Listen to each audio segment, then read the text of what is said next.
What's up, drama lovers, and welcome to this channel. इस channel को subscribe करें ताकि आपको आने वाले ड्रामास की नोटिफिकेशन मिले। चलो आज के सुपर ड्रामा को शुरू करते हैं। ये कहानी शुरू होती है पार्ट से, जब येरिम का बॉयफ्रेंड होता है और वो एक पार्क में वेट कर रही होती है। तभी उसका बॉयफ्रेंड एक डॉगी को लेकर उसके पास आता है। ये डॉगी को देखकर बहुत ज़्यादा एक्साइटेड और बहुत ज़्यादा खुश हो जाती है। तभी उसका एक्स बॉयफ्रेंड उसे बोलता है कि क्या ये डॉग तुम रखना चाहोगी? क्योंकि वह ये डॉग उसी के लिए ही लाया होता है और ये रिंग उसके लिए हाँ कर देती है।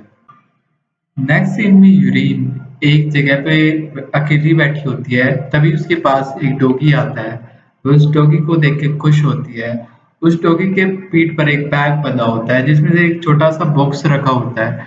वह उसे निकालती है और उसे देखती है तो उसमें एक रिंग होती है। तभी उसका एक्स बॉयफ्रेंड वहां आता है और उसे प्रपोज कर देता है। ये रिंग भी बहुत ज्यादा खुश होती है तो इसलिए वह हाँ कर देती है। अब सीन आता है प्रेजेंट में, जहाँ येरिन का बॉयफ्रेंड घूम रहा होता है और तभी वहां पर दूसरी तरफ येरिन और जेहुन भी होटल ढूंढ रहे होते हैं क्योंकि उन्हें बहुत ज्यादा भूख लगी होती है और उन्हें खाना खाना होता है। और उसका एक्स बॉयफ्रेंड और येरिन अपने आसपास से निकल जाते हैं, मगर वे दोनों एक दूसरे को देख नहीं पाते। येरिन के बॉयफ्रेंड का नाम किम होता है।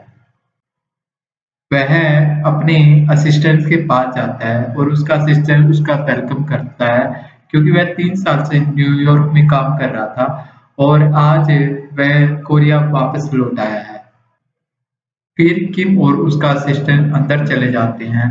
तभी थोड़ी देर बाद वहीं से येरिन और जेहुन दोनों आते हैं और उस होटल में चले जाते हैं। होटल में सीट नहीं होती कोई भी खाने की, मगर येरिन जेहुन को लेके वहां से चली जाती है। तभी किम उन दोनों को जाते हुए देख लेता है।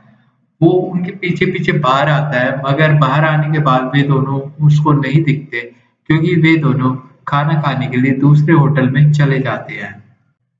उसके बाद जयहुन यूरिन को उसकी जगह पर छोड़ने के लिए जाता है और वहां जाने के बाद जयहुन यूरिन को गुलदस्ता देता है, मगर यूरिन उसे लेने से मना कर देती है और उसे बोलती है कि ये गुलदस्ता मेरे घर पे रख दो।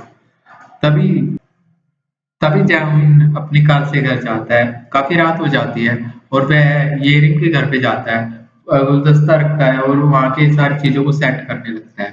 तभी उसके पास प्रोफेसर का फोन आता है और प्रोफेसर उसे हॉस्पिटल आने के लिए बोलता है लैब में, और जेहिन उसे लैब में मिलने के लिए चला जाता है। जेहुन प्रोफेसर से मिलता है और उसे बताता है कि वह एक हॉस्पिटल में खुद का सर्जन की तरह काम कर रहा है। प्रोफेसर उससे पूछता है कि आजकल तुम क्या कर रहे हो? वह सब कुछ उसे बताता है और प्रोफेसर उसे एक डॉक्यूमेंट दिखाता है क्योंकि प्रोफेसर उसके साथ काम करना चाहता था। एक कि जेहुन एक ट्रीटमेंट पे काम कर रहा था एक हॉस्पिटल में, मगर जेहुन उस ट्रीटमेंट पे काम करने से मना कर देता है क्योंकि वह उस हॉस्पिटल में दोबारा नहीं जाना चाहता क्योंकि उसके अपने कुछ पर्सनल रीजन होते हैं। डायरेक्टर यूरिन को अपने ऑफिस में बुलाता है और उसे बताता है कि नेक्स्ट वीक आपका ये जो प्रोडक्शन का काम है वो बंद कर दिया जाएगा, शूटिंग का काम बंद कर दिया जाएगा। पर यूरिन उसे बोलती है कि ऐसा क्यों कर रहे हैं आप?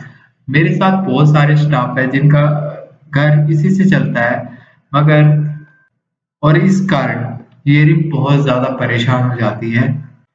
येरिन एक डेस्क पर बैठी सोच रही होती है कि उसे अपने शो में बहुत सारे केकड़े शामिल करने चाहिए ताकि उसके चैनल की रेटिंग, शो की रेटिंग बहुत बढ़ सकती है।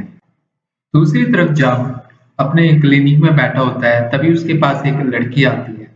उस लड़की को देखकर वो पहचान जाता है कि ये वही लड़की है जो उसे डेट पर मिली थी और वह उसकी रिपोर्ट देखता है। वह उसके पास ब्रेस्ट का प्लास्टिक सर्जरी करवाने के लिए आई हुई होती है और जेहुन देखता है कि वह लड़की फिर से नई ड्रेस पहन के आई है उससे बात करने के लिए, और वह एक कैंची मंगवाता है क्योंकि इस पे कपड़ों पे एक टैग पैसे भी लगा होता है और वो भूल जाती है उतारना और उससे एक नेक्स्ट मीटिंग फिक्स करता है।